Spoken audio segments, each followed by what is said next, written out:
In the quiet tree-lined town of Crestfall, Oregon, the promise of a new beginning felt as fresh as the pine-scented air. For the Washington family, it was a blank page, a chance to build a life far from the noise of the city. Their twin sons Joseph and Jamal carried a secret with them, not one of shame but of discipline, forged in sweat and silence. They knew the devastating power they held in their hands and feet, taught to them as an art of self-control, never to be used in anger. But they would soon learn that in a town draped in false smiles, some monsters don't hide in the dark. They walked the sunlit halls of high school, their shadows filled with a venomous hate pushing two brothers to the very edge of their restraint, unaware they weren't threatening victims. They were threatening weapons. The moving truck groaned like a tired beast as it backed into the driveway of 1422 Sycamore Lane, Crestfall, Oregon. From the passenger seat of their family's sedan, 17-year-old Joseph Washington watched the street with quiet intensity. Every house was a variation of a Rockwell painting, manicured lawns, white picket fences, and American flags fluttering in the gentle August breeze. It was by all accounts perfect. Too perfect. "You see that, Jay?" his twin brother Jamal said from the back seat, leaning forward between the front seats. "It's like we just drove into a TV show from the 50s. Let's hope it's not one of the black and white ones," Joseph murmured, his eyes scanning the windows of the neighboring houses. He could see curtains twitching. They were being watched. Their father, David Washington, a tall, broad-shouldered man with a calm demeanor that commanded respect, chuckled as he turned off the engine. "Come on, boys. New town, new school, new opportunities. Let's make the best of it. Your mother and I picked this place for a reason." The reason was a promotion. David was a brilliant structural engineer, and a new firm had made him an offer he couldn't refuse to lead a major bridge-building project in the region. Their mother, Naomi, a warm and pragmatic nurse, had already secured a position at Crestfall General Hospital. For them, it was the culmination of years of hard work. For the twins, it was an uprooting. They had left behind a life in a diverse, bustling city where they were just two faces in a massive crowd. Here, as they stepped out of the car, the silence of the street was punctuated only by the chirping of birds. They were the only black family on Sycamore Lane. In fact, on the entire drive through the residential part of town, they hadn't seen another person of color. Jamal stretched his long limbs, his movements fluid and athletic, a stark contrast to Joseph's more contained posture. Though identical in appearance, both leanly muscled with intelligent eyes and matching short-cropped hair, their personalities were mirror images. Joseph was the thinker, the strategist, the one who saw the world as a complex chessboard. Jamal was the reactor, the protector, his emotions closer to the surface governed by a fierce sense of justice. "Well, home, sweet home," Jamal said a little too loudly, making a grand gesture at the two-story colonial. A woman watering her petunias across the street, a Mrs. Gable according to the folksy mailbox, offered a tight, fleeting smile before quickly turning her back and retreating indoors. "Subtle," Joseph noted dryly. "Give them time, Joseph," their mother Naomi said, coming around the car to put an arm around each of them. "People are just curious. It's a small town. A new family is big news." But the boys knew it was more than that. They had seen the look in Mrs. Gable's eyes. It wasn't just curiosity. It was appraisal tinged with something cold and unwelcoming. The first few weeks were a blur of unpacking boxes and navigating the town's geography. The family's sanctuary was their home, particularly the spacious, unfinished basement. David had mats laid down almost immediately. It was their dojang, their training hall. Since they were 6, David, a former national taekwondo champion, had trained his sons. It wasn't about aggression. It was about the 5 tenets: courtesy, integrity, perseverance, self-control, and indomitable spirit. The world will test you. He had told them 1,000 times, his voice echoing in the basement, as they practiced their forms, the snap of their gits the only sound. It will push you, provoke you, and dare you to lose your control. The moment you do, you've lost. True strength isn't about breaking someone else down. It's about having the power to do so and choosing not to. Both boys were first Dan black belts. Their movements were a symphony of disciplined power. Joseph excelled in Pumse, the patterns, his technique flawless and precise. Jamal was a force in Kyorugi, sparring his reflexes preternaturally fast. But the rule was absolute: their skills were not to be revealed. They were for self-defense in a life-or-death situation, not for settling schoolyard disputes. The first day at Crestfall High was the real test. The school was an imposing brick building, its hallways buzzing with the chaotic energy of teenagers reuniting after the summer. As Joseph and Jamal walked through the main entrance, the buzz faded to a low hum. A sea of white faces turned to stare. Conversations paused mid-sentence. "Okay, this is definitely more intense than the neighbors," Jamal whispered, his posture stiffening. "Chessboard J," Joseph replied under his breath. "Just watch the pieces. Don't react." They made their way to the administrative office to get their schedules. A girl with bright, inquisitive eyes and a press pass for the school paper, tucked into her lanyard, almost bumped into them. "Oh, sorry," she said, stumbling back. "You must be the new students. I'm Samantha, but everyone calls me Sam." She offered a genuine smile, a stark contrast to the suspicious glances they were getting from everyone else.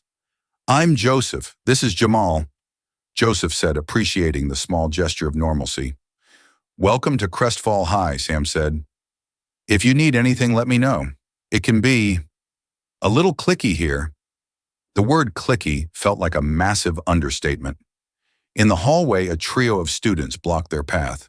The one in the center was clearly the leader. He had the kind of entitled swagger that comes from a life without consequences. He was tall, with carefully styled blonde hair and the athletic build of a quarterback, which according to his Letterman jacket, he was. "Well, well, what do we have here?" the boy said, his voice laced with arrogance. His two cronies, one a lanky redhead and the other a stocky brunette, flanked him like unthinking gargoyles. "Looks like we hit our diversity quota for the decade." Jamal's jaw tightened. He took a half step forward, his protective instincts flaring.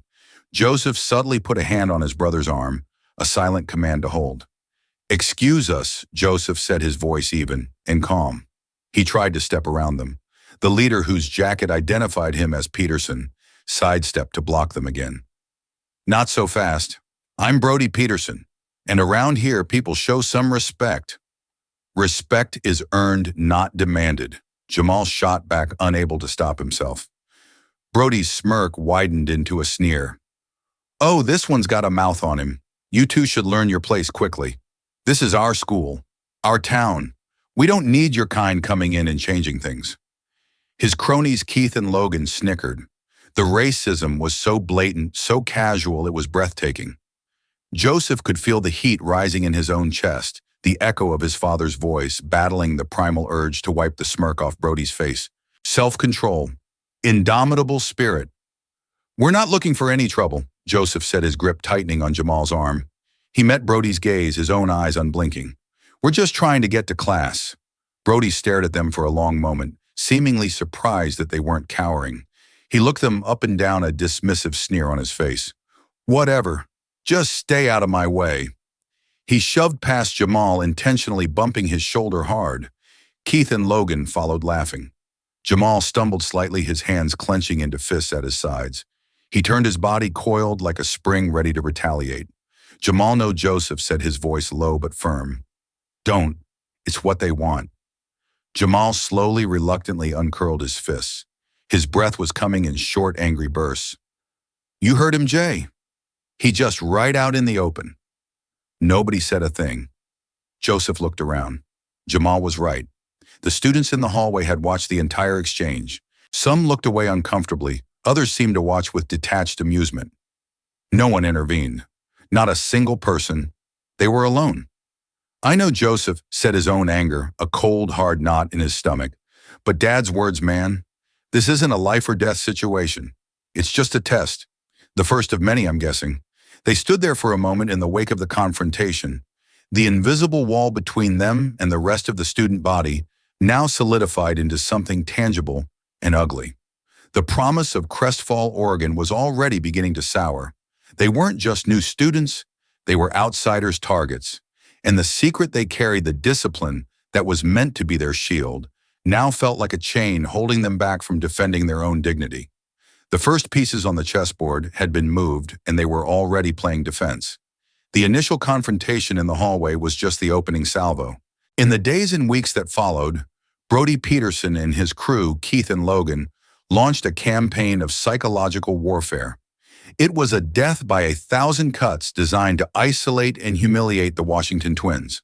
The aggression started subtly. In the cafeteria, if Joseph and Jamal sat at a table, the other students would quickly find reasons to move. Their lockers were frequently accidentally slammed shut as they were reaching into them. In class, whenever a teacher asked a question and one of the twins answered correctly, Brody would let out an exaggerated mocking cough, a sound that Keith and Logan would dutifully echo. Then it escalated. The whispers followed them everywhere, venomous and persistent. Words like thugs, affirmative action, and worse were murmured just loud enough for them to hear. They found their school photos on a social media burn page popular among Crestfall students, defaced with racist caricatures and hateful comments. Jamal wanted to storm into the principal's office and demand action, but Joseph, ever the strategist, held him back.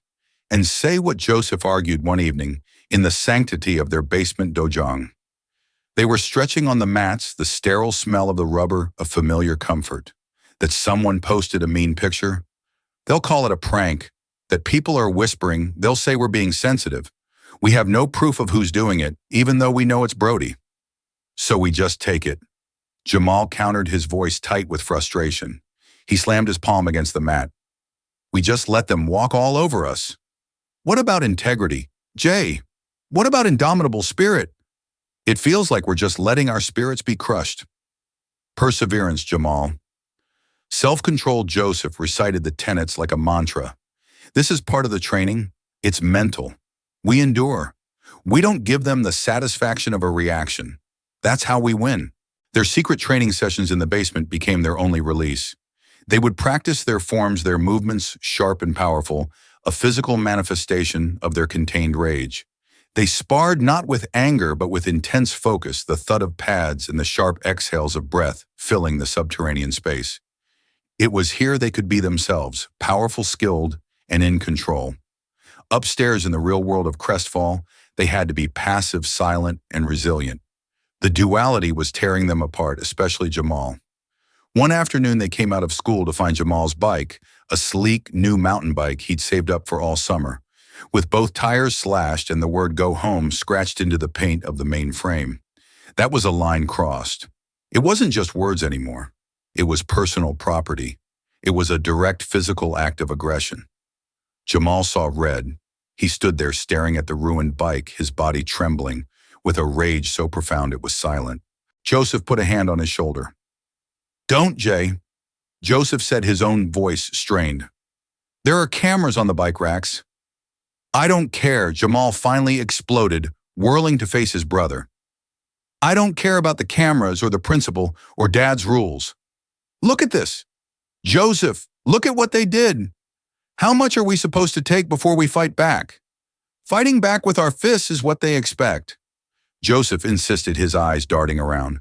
Brody and his crew were standing 100 feet away near the football field, watching and snickering.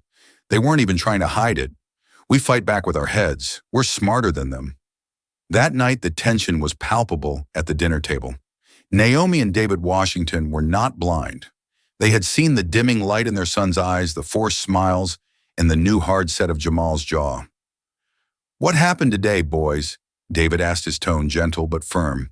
He'd seen the damaged bike in the garage. Jamal pushed his food around his plate. Joseph finally sighed and recounted the incident, along with the constant whispers and the social media posts. He downplayed the intensity, trying to protect his parents from the full extent of the ugliness, but the core of it was clear. Naomi's face was a mask of pain and anger. That's it. David, we're going to the school first thing tomorrow. This has gone far enough. David nodded, his jaw tight. Yes, we are.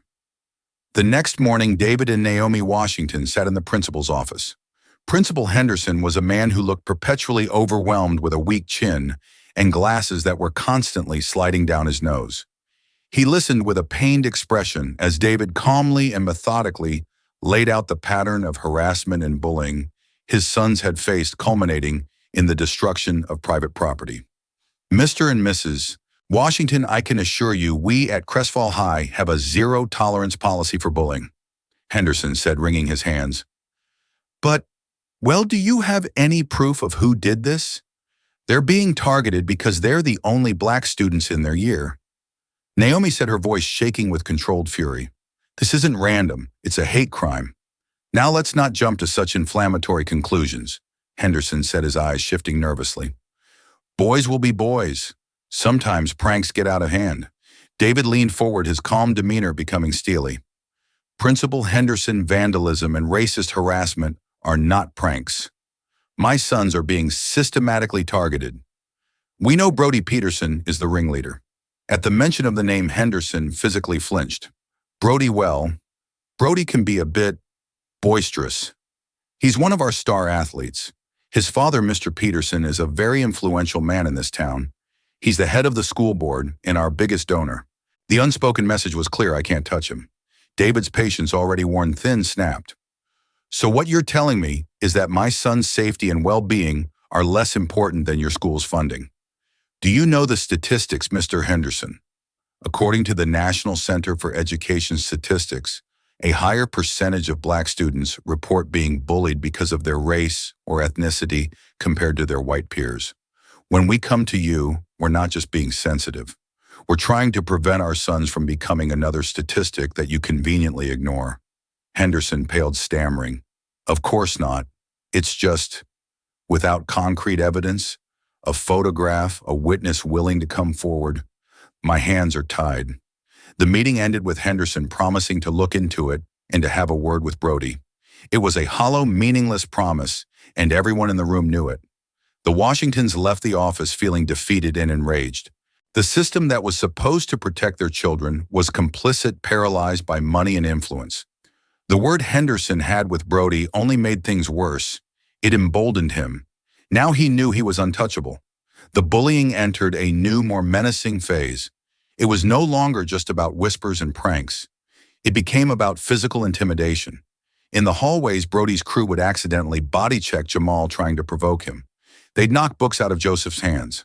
Once in gym class, Logan tripped and sent a basketball flying directly at Joseph's head. Joseph, his reflexes honed by years of training, moved his head an inch to the side at the last second, letting the ball slam into the wall behind him.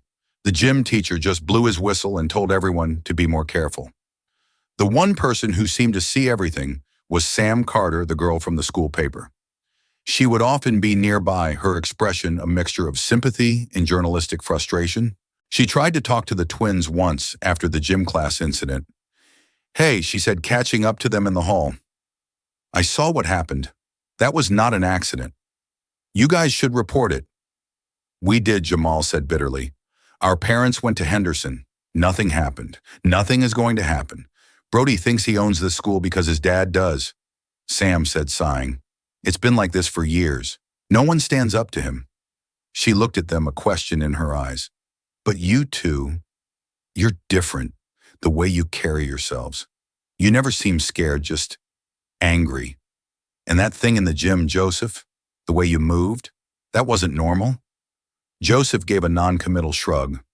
Just got lucky. He was steering them away from the conversation. He couldn't risk revealing their secret, especially not now.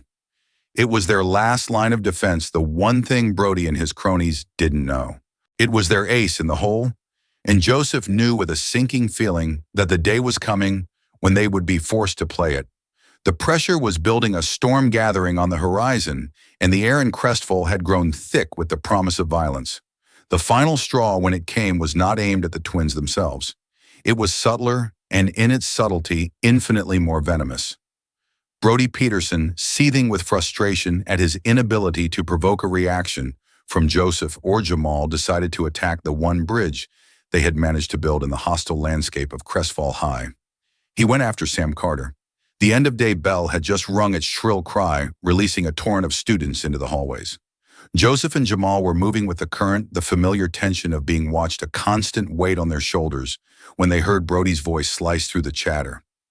It was coming from an alcove near the library, a small eddy in the river of students. I just don't get it, Carter. Brody's voice dripped with condescending amusement. You're one of us. Your family's been in this town forever. Why are you wasting your time talking to those freaks? Joseph and Jamal slowed, exchanging a look of grim understanding. They stopped just out of sight, listening. Sam's voice was tight, but she refused to sound weak. They're not freaks, Brody. They're my friends. and who I talk to is none of your business." A coarse laugh echoed from one of Brody's cronies, Keith. "Friends, you're writing a sob story for the school paper. Aren't you the poor ghetto twins of Crestfall High? You think that's going to win you a journalism award? Leave me alone, Brody." Sam repeated, a tremor of fear now audible beneath her defiance. "Or what?" Brody pressed his tone, turning menacing as he stepped closer to her, cornering her against the lockers. "He's untouchable, and so are we. You should really stick with your own kind. Honestly, hanging around with them, it just makes you look dirty." Dirty. The word struck Jamal like a physical blow. It was one thing to endure the slurs themselves, to build a wall against the hatred directed at them.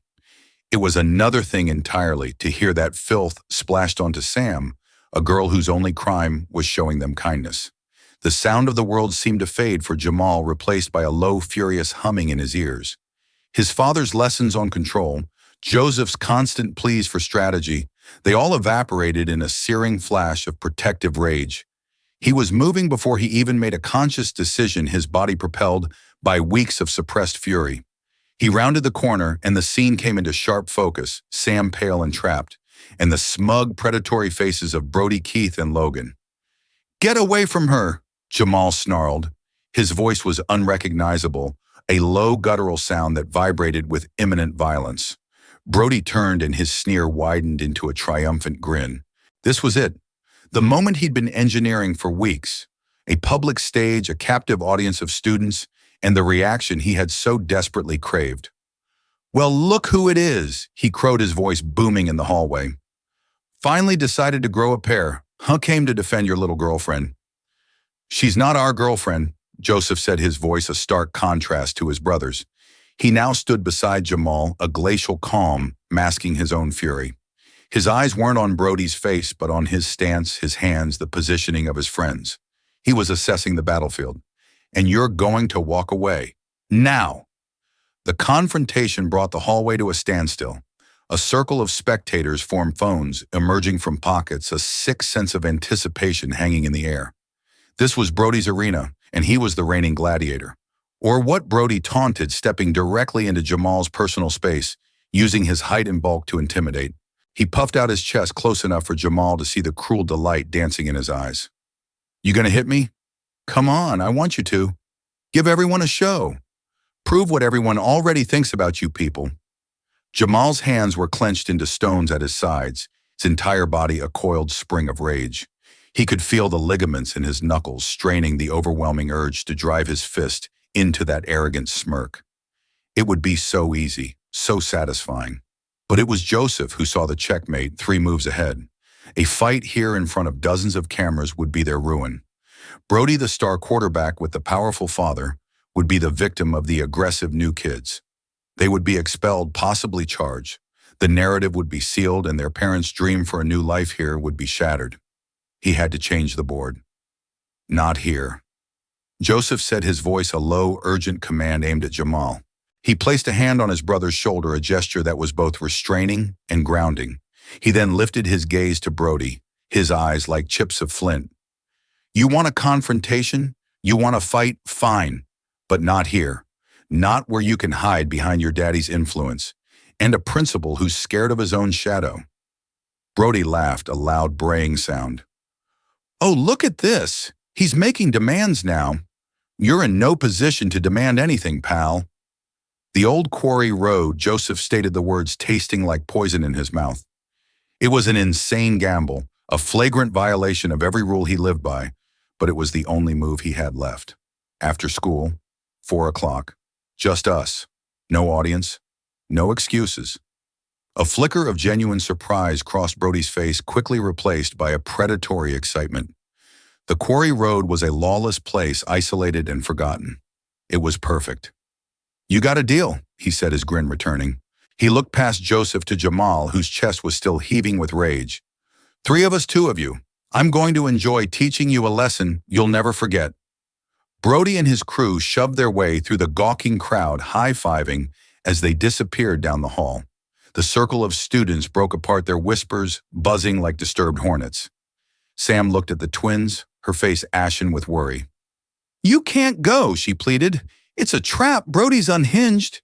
They'll kill you. We have to. Jamal said, his anger now forged into a cold, hard resolve. This ends today. One way or another. Thank you, Sam whispered, her voice trembling. For what you did. Just, please be careful. As she hurried away, melting into the crowd, Joseph finally looked at his brother. The choice was made. The die was cast. There was no going back. They didn't go home. The walk to the quarry was a silent, heavy trek to the edge of town. The neat suburban streets gave way to cracked pavement, and then to a dusty gravel road flanked by dense, foreboding woods. A sense of dread hung in the air, thick and humid. We're going to destroy them, Jamal finally said, breaking the silence, his voice raw. No, Joseph replied, his gaze fixed on the road ahead. We're going to survive them. Listen to me, Jay. We stick to the tenets. Control. Integrity. We use minimum force necessary to neutralize the threat. We disable, we don't destroy. This isn't about revenge. It's about ending this so we can walk away. Do you understand? Jamal nodded, taking a deep, centering breath. Joseph was right. To give in to rage would be to lose no matter the physical outcome. The quarry road opened into a desolate clearing littered with piles of discarded stone and rusting metal. It felt like a boneyard. They dropped their backpacks and waited. The minutes stretched into an eternity. At precisely 4 o'clock, the roar of a powerful engine shattered the silence. Brody's pickup truck hurtled down the road and skidded to a halt in a dramatic plume of dust, a clear act of intimidation. Brody, Keith, and Logan piled out their movements, loose and arrogant, grinning like wolves that had successfully cornered their prey. I've got to admit, I didn't think you'd show, Brody said, cracking his knuckles with a theatrical pop. Brave. Stupid, but brave. We're here, Joseph said simply, he and Jamal standing side by side, their stances deceptively relaxed. Let's just get this over with. Oh, we will, Logan sneered. He reached into the truck bed and pulled out a tarnished, foot-long section of metal pipe. At the same time, Keith produced a heavy-duty Maglite flashlight, gripping it like a club. Brody just smiled, flexing his hands, confident in the overwhelming advantage. The sight of the weapons changed everything. This wasn't a schoolyard fight. It wasn't about pride or posturing anymore. This was a premeditated assault. The unwritten rules didn't just bend, they shattered. In that instant, Joseph and Jamal knew. The conditions had been met. This was a threat to life and limb. The switch was flipped. Weapons. Jamal said, a single humorless laugh escaping his lips. 3 on 2, and you still need weapons. You're more pathetic than I thought. The taunt hit its mark. Brody's face darkened with fury. I'm going to make you eat those words. He lunged, abandoning all form, and throwing a wild looping haymaker aimed directly at Jamal's head. And in that moment, the world slowed to the speed of thought and training. The tenets, their father's voice, the thousands of hours of practice in their basement, it all coalesced into pure instinctual action. As Brody's fist barreled towards him, Jamal didn't retreat. He flowed. In a single explosive motion, he pivoted on the ball of his back foot. Brody's punch, aimed where Jamal's head had been a microsecond before, met only empty air, his momentum carrying him forward and off balance. Before Brody could even process his miss, Jamal's right leg lashed out. It wasn't a brutal cinematic kick to the head. It was a bandal chaki, a crescent kick executed with surgical precision and aimed at the brachial plexus, the bundle of nerves in Brody's shoulder and neck. The sole of his sneaker connected with a sharp, percussive slap. Brody screamed, a sound of shock more than pain, as his entire arm went instantly numb, tingling with a pins and needles fire.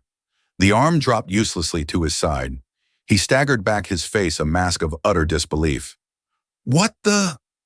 Seeing his leader falter, Keith charged at Joseph, swinging the heavy flashlight in a downward arc. Joseph's focus was absolute. He didn't watch the weapon. He watched Keith's hips, his shoulders, his center of gravity. As the flashlight descended, Joseph stepped inside the arc of the swing, negating its power and putting him too close for Keith to recover. Joseph's left forearm shot up not as a passive block, but as a hard driving strike against Keith's wrist. The ulnar bone in his arm connected sharply with the radial nerve. Keith yelped as a jolt like an electric shock shot up his arm. His fingers spasmed open involuntarily, the maglite clattering harmlessly to the gravel. In the exact same motion, before Keith could even register the loss of his weapon, Joseph's right hand struck forward not a fist, but a palm heel, driven directly into Keith's solar plexus. The air exploded from Keith's lungs in a desperate silent gasp. He folded in on himself like a cheap suit, his face turning a sickly shade of gray as he collapsed to his knees, utterly incapacitated, fighting for a breath that wouldn't come. The entire exchange had taken less than 5 seconds. Logan, who had been circling around to flank Jamal with the pipe held high, froze mid-step. His brain simply couldn't process what he was seeing. He had come for a beatdown, a 3-on-2 mugging. He was witnessing a terrifyingly efficient dismantling. He looked from Keith gasping on the ground to Brody clutching his dead arm, his face white with shock and a dawning unfamiliar terror. Jamal turned to face him, dropping into a low, stable fighting stance that was the epitome of control and readiness. "You want to use that thing?" he asked, his voice chillingly calm. "Go ahead. Try." Logan swallowed the lump in his throat, feeling like a rock. The metal pipe suddenly felt impossibly heavy in his hand. He looked into Jamal's eyes and saw no anger, only a cold, absolute certainty. The bravado, the arrogance, the mob mentality, it all bled out of him, leaving only pure, undiluted fear. He dropped the pipe. It landed on the gravel with a loud final clang.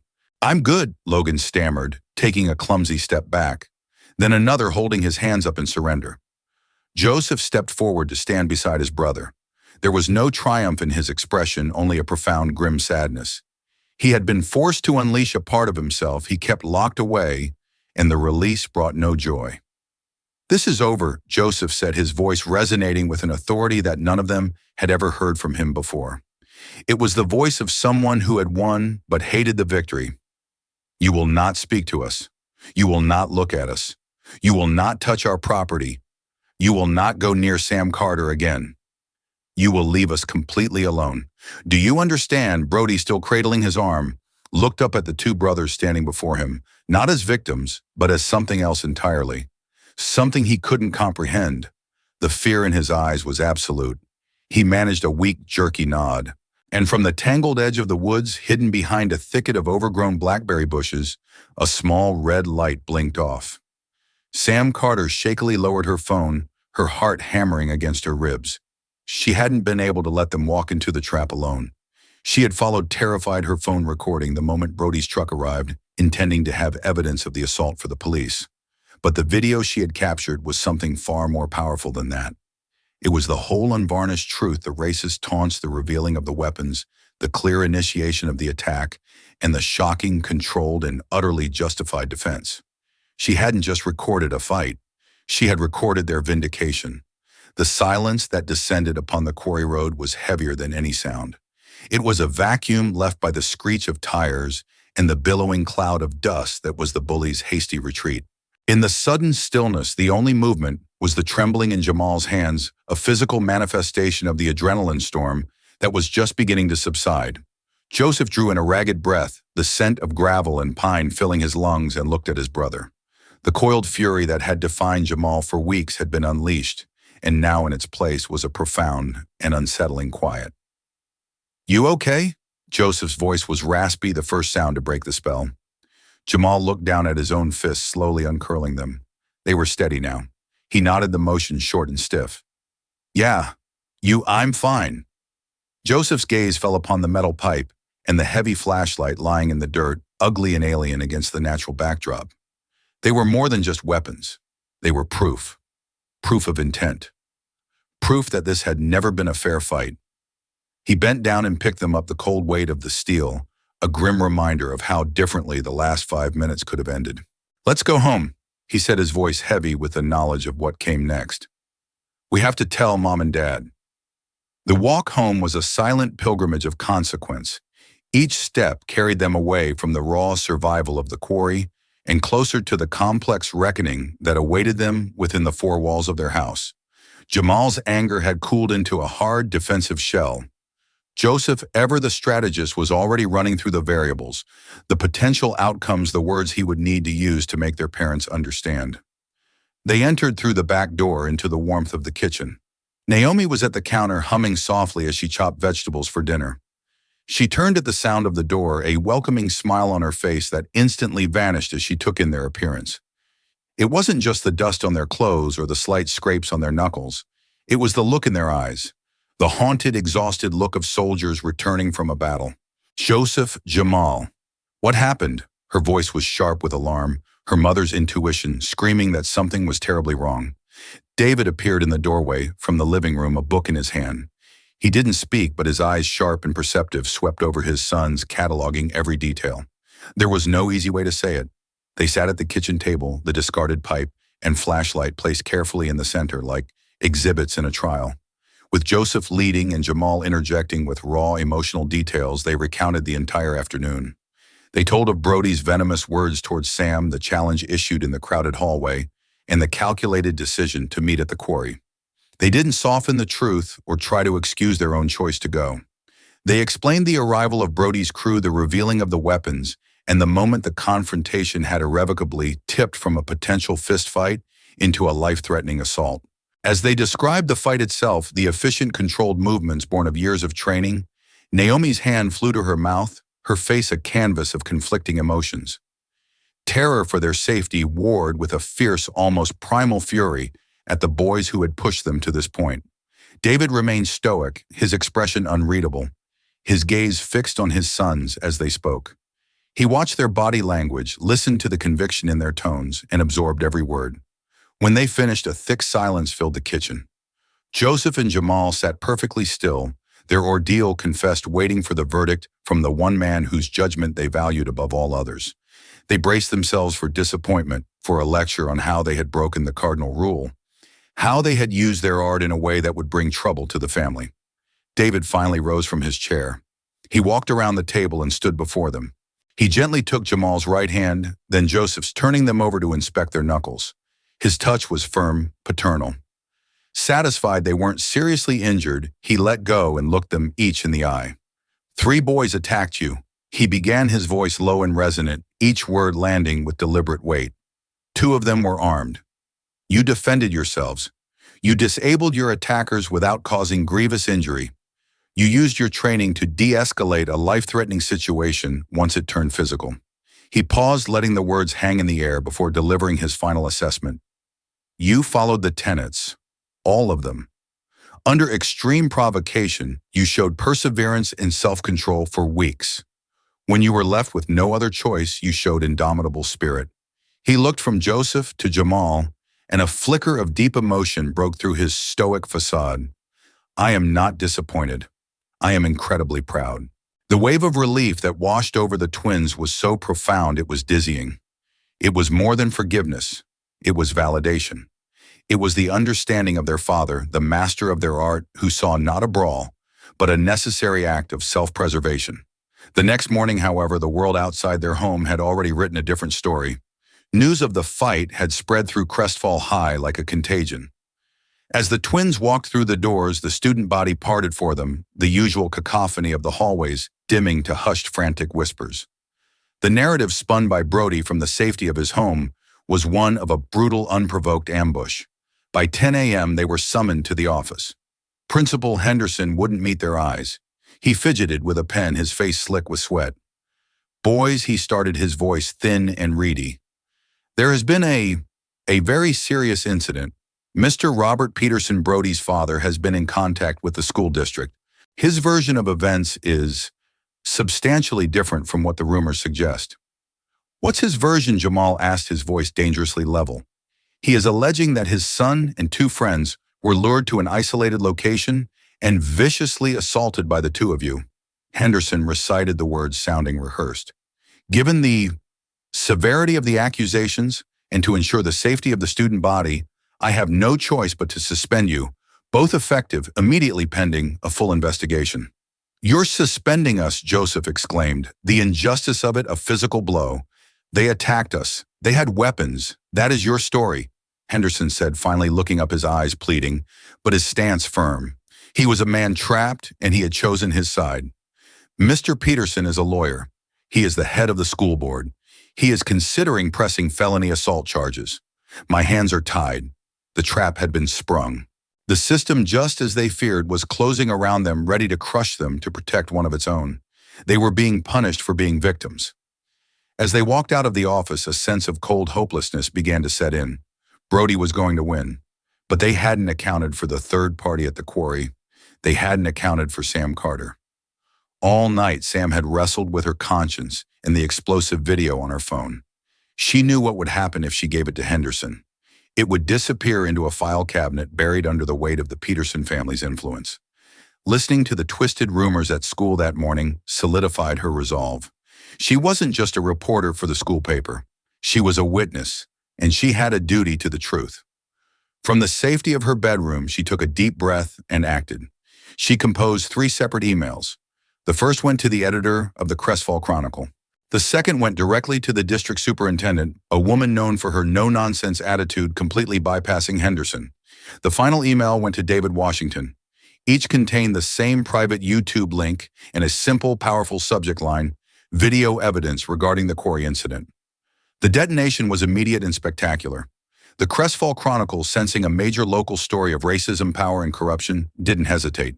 Within an hour, the article was on their website's front page. The headline was, "A bombshell video shows racially motivated assault at high school admin accused of cover-up." The unedited 10-minute video was embedded for all to see. The story didn't just spread, it went supernova. It was shared across town on social media and parent groups and through frantic text messages. The people of Crestfall were forced to watch the unvarnished ugliness that had been festering in their idyllic town. They heard Brody's racist sneers, saw Logan brandish the pipe, and witnessed the twins absorb the initial assault before defending themselves with a level of skill and restraint that was breathtaking. The video didn't show thugs.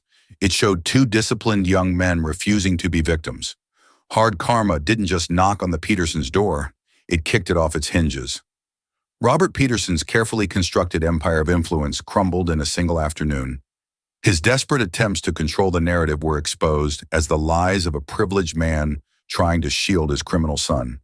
His law firm's phones began to ring with clients pulling their business. The city council and community leaders, facing a public relations nightmare, demanded his immediate resignation from the school board. The untouchable man was suddenly toxic. The district superintendent, armed with the same irrefutable evidence, acted swiftly. Principal Henderson was publicly placed on indefinite administrative leave for his gross negligence and clear attempt to suppress the truth. Brody, Keith, and Logan were summarily expelled. More than that, the local police presented with a viral video that clearly showed felony assault and was rife with evidence of racial motivation, opened a formal investigation. The words hate crime enhancement were now attached to their names. For Joseph and Jamal, the vindication was swift and absolute. Their suspensions were expunged from their records, and they received a personal phone call and a formal letter of apology from the superintendent herself. When they returned to school 2 days later, the atmosphere was transformed. The whispers were gone, replaced by a stunned, respectful silence. Students who had once looked through them now looked at them with a mixture of awe and shame. A few, including some of the football players, approached them awkwardly in the cafeteria, mumbling apologies for their silence for letting Brody's reign of terror go on for so long. They weren't just the new kids anymore. They weren't outcasts. They had become unwilling catalysts for change. They had held a mirror up to Crestfall, and the town was finally forced to see its own reflection. Their family stayed, choosing not to flee from the ugliness, but to be part of the difficult, necessary healing that followed. In the quiet of their basement, Dojung surrounded by the familiar scent of the mats, they continued their training for ever change. They understood now on a level deeper than ever before that the tenets of their art were not just for sport or self-defense. They were a code for life, a guide for navigating a world that would test them, and proof that true indomitable spirit could not be extinguished by hatred. In the end, the story of Joseph and Jamal isn't just about martial arts or a fight at a desolate quarry. It's a testament to the quiet strength it takes to endure and the immense courage it takes to finally say enough. They were pushed by hate, but they acted with discipline. They were targeted for their race, but they were defined by their character. Their story is a powerful reminder that the hardest battles are often fought within ourselves, and that true karma isn't a mystical force. It's the natural and unavoidable consequence of one's actions coming to light. Brody Peterson and his friends built a house of cards on a foundation of prejudice and power, And it took just one video, one act of bravery from a friend to blow it all down. If this story resonated with you, please hit that like button and share it with someone who needs to hear it. Subscribe to the channel for more real-life stories of justice and resilience. And in the comments below, let us know, have you ever witnessed someone standing up to injustice in a powerful way? Let's build a community that celebrates courage. Thank you for listening.